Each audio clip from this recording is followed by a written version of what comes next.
Meine Damen und Herren, aus dem Studio der Lately Show in Berlin, das sind die Lately News. Alles andere da draußen sind nur Fake News. Fangen wir an mit den Nachrichten aus dem Inland. Berlin.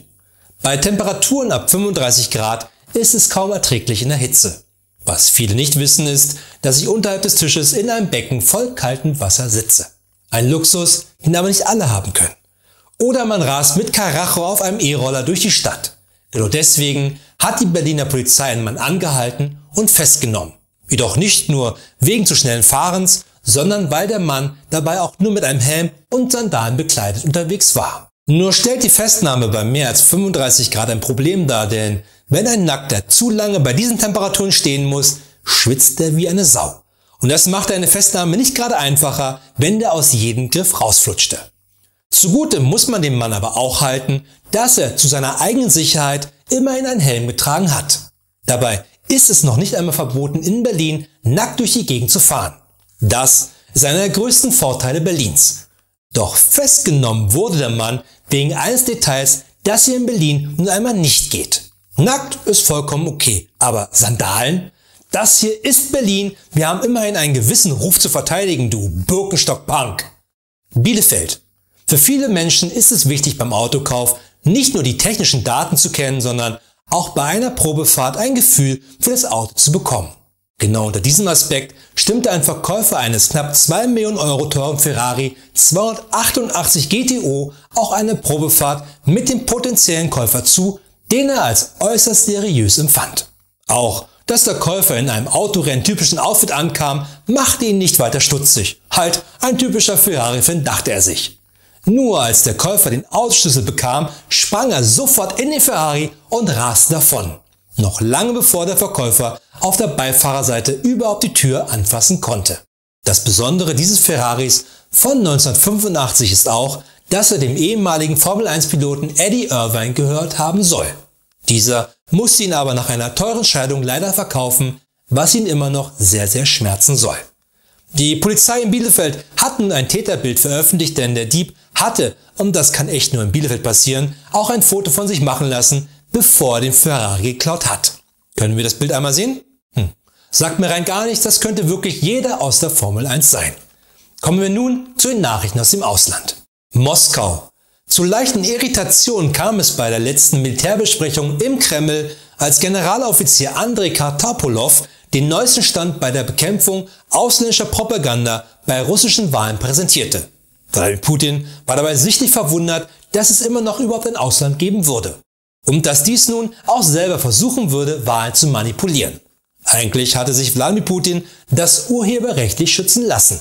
Jedoch ging Andrei Kartapolov noch viel weiter in seiner Präsentation. So weit, dass er das japanische Spiel Metal Gear Solid als Internetprojekt der amerikanischen Nachrichtendienste bezeichnete. Daraufhin erstmal ein: Leider stellen Videospiele wirklich eine Gefahr für die Jugend dar. Alleine auf den Vulkanstrecken von Mario Kart sterben jährlich fast 10 Millionen Kinder, weil sie von einem Philipp mit einem Schildkrötenpanzer hinterhältig kurz vor der Ziellinie getroffen werden. Und tagtäglich werden Abermillionen von Pokémon gejagt und dann in rot-weißes Kugeln gequetscht, und das nur aus Spaß. Nicht einmal, um dann diese im Tiergarten im Sommer zu grillen, wie man es eigentlich machen sollte.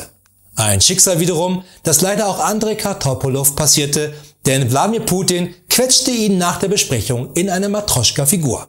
Gonna prison them all, der Slogan des bei Putin beliebten Putin Go. Los Angeles. Nach dem eher mäßigen Erfolg des 4. Teils der Purge-Reihe, The First Purge, hat nun Regisseur und Purge-Autor James de Monaco angekündigt, einen 5. Teil produzieren zu wollen, der 2020 in die Kinos kommen soll. Vor allem war de Monaco nicht mit der kreativen Entwicklung des 4. Teils zufrieden, bei dem er erstmals nicht die Regie führte. Gerade durch die Arbeit an der TV-Serie zu The Purge sind ihm nun aber zahlreiche neue Ideen gekommen, die er im 5. und vermutlich letzten Film gerne umsetzen will. Somit würden dann innerhalb von 7 Jahren 5 Filme und 20 Folgen im Fernsehen von The Purge produziert worden sein. Was? 5 Filme und nur 20 TV-Folgen in 7 Jahren? Meldet sich nun Nicolas Cage zu Wort. 5 Filme drehe ich doch locker an einem Wochenende ab. Und dabei kann ich mich noch nebenbei ganz locker um meine eigenen Kinder kümmern. Und 20 Folgen einer Serie könnte ich noch zwischen meine beiden Projekte Wicker Man 21 und Ghost Rider 15 packen. Also nicht zwischen die beiden Drehs, sondern in die Mittagspausen. Haben wir einen Deal?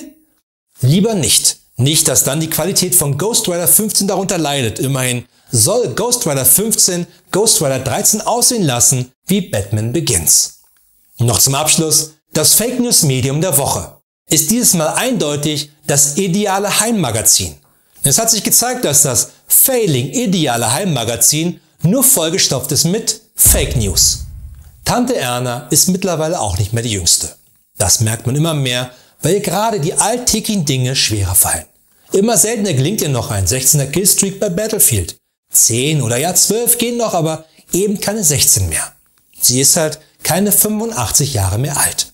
Und das bedeutet, dass ich mir nun Gedanken machen muss, wohin mit Tante Erna. Und es war nur ein Zufall, dass ich das ideale Heimmagazin bei Tante Erna fand. Nicht, weil sie es kaufen wollte, sondern als Tante Erna an der Selbstbedienungskasse stand und der Security-Typ so seltsam guckte, griff sie nach einem Magazin, um mich aufzufallen. Und das war eben das ideale Heimmagazin.